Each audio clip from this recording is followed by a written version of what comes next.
This is an excerpt from one of our upcoming books, not going to be published until summer 2024, but here's a sample nonetheless.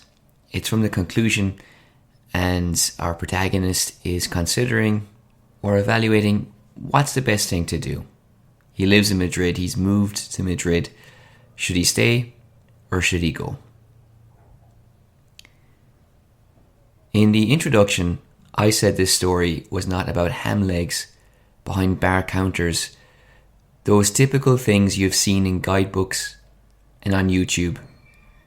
Having reached this far, it is obvious that this is a book of essays, a series of reflections about Madrid, my Madrid. It's also about memory. When I was rifling through my brother's old TEFL book, I came across a manual on how to memorize things more effectively. Ironically, all I can remember from that is an exercise where you had to visualize 10 conductors holding ice cream cones rather than batons. Is that adaptable? Can Spanish verb tenses be assimilated if they are seen as delicious scoops of dessert?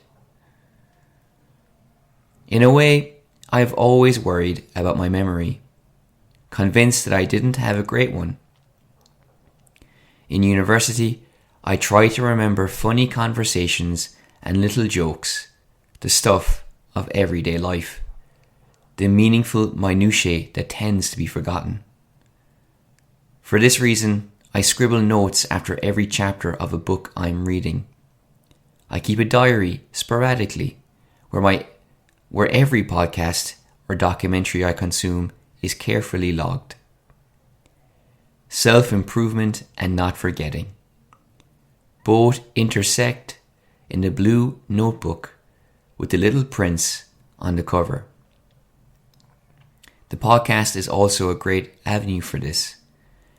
I never have to remember an exhibition because it is saved forever in the magical world of MP4. A friend recently asked about the diary. Anything embarrassing in there? No, not at all. Nothing shameful in there, unless you count my eclectic consumption as embarrassing, which I do.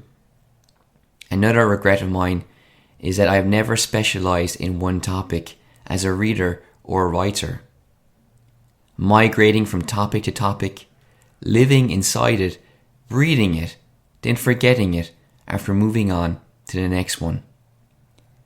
But that's a story for another conclusion, for another book. As we reminisced about working together in a charity shop, he said something surprising. He said I had a good memory.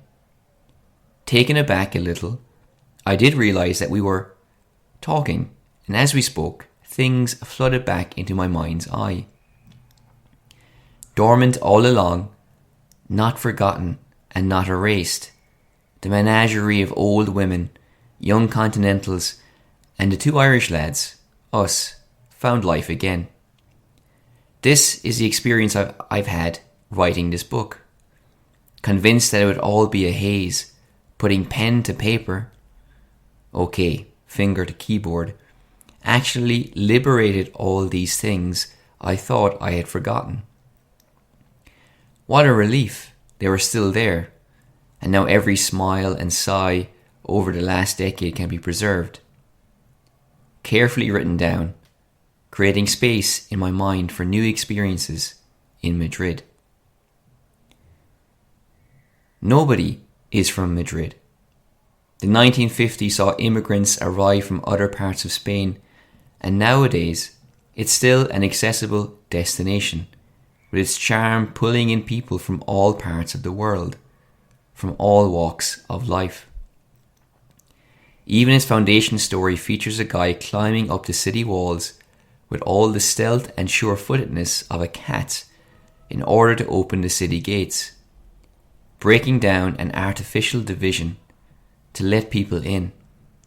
Trickling down through the centuries, a gato, in modern times, is someone who has both sets of grandparents, from Madrid. It would be impossible then to not talk about Turkish writer Orhan Pamuk, a fellow traveller and migrant who collected random objects because he was fascinated with their hidden meanings and personal memories, and he preserved some of them in a museum. Pamuk also grappled with the question of a passport. With this border-dissolving document, how connected are we to the country we are leaving? How much do we belong to the country we are entering? His family may have seen Jean-Paul Sartre on the street, that great French institution, but they still ate on borrowed plates with borrowed utensils, used by people before them and presumably to be used by people after them. Immigrants sometimes bear witness, but they do not participate. Then there is James Joyce, the man who left and never came back. Not physically, at least. While writing Ulysses, he sent his brother to check the fine details of Dublin's fair city, and he kept drawing from that green well of inspiration. His most accessible work is even called Dubliners, and its short stories examine the Irish capital from top to bottom. Through the pages of his novels, he went back to his country of birth again and again. He may have dined with Stravinsky and Picasso, and clashed with Proust. He may have travelled across Europe, but both Ireland and Joyce belong to one another. Like friends with intense, complex feelings, with the innate energy that repels as well as attracts. Nobody steps into the same city twice. Developers are replacing Joycean Dublin with its historic storied buildings with anonymous anodyne hotels. The great writer will have to live on through annual Bloomsday celebrations and the imagination, through strange plates of food and literary masterpieces.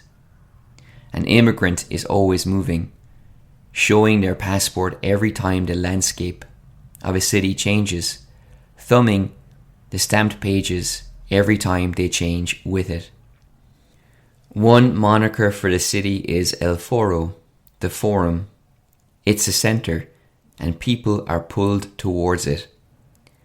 The Romans never really had much interest in Madrid. If anything, it was a waypoint on the journey to other parts of the Iberian Peninsula. Though some writers have tried to oversell the Roman influence on Madrid, perhaps jealous of the classical lustre that has been afforded to London and Rome, or for their own complex and ultimately flawed reasons, because it undermined any evidence of the Islamic influence over the entire country. A culture war erupted along this fault line, with conservatives celebrating the Reconquista, when King Ferdinand and Queen Isabella reclaimed territory from the Moors to help create what is now modern Spain, and liberal historians advocating for the relegation of the term to the dustbin of history. After all, why should we see an immigrant culture as an aberration when it was just one chapter in the never-ending story of the country? Which begs the question, where do I belong? Many immigrants are running from something. Bad debts, an unwelcoming family, the daily ritual of not fitting in. A middle-aged English guy once told me, as I was preparing to interview him for a blog, that all English speakers in Madrid were misfits, that the Spanish capital was a refuge where they could awkwardly rub shoulders, approximating to a sense of friendship and place more than they ever could back home. Even Irish and British people could get along better on neutral ground. As he said all of this, his Spanish housemate passed through the living room, and when she found out I was from Ireland, she spoke about being in Belfast and about the injustice endured by Irish people under British rule.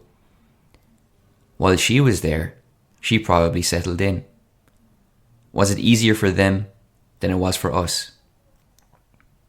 The most I was ever running from was bad public transport.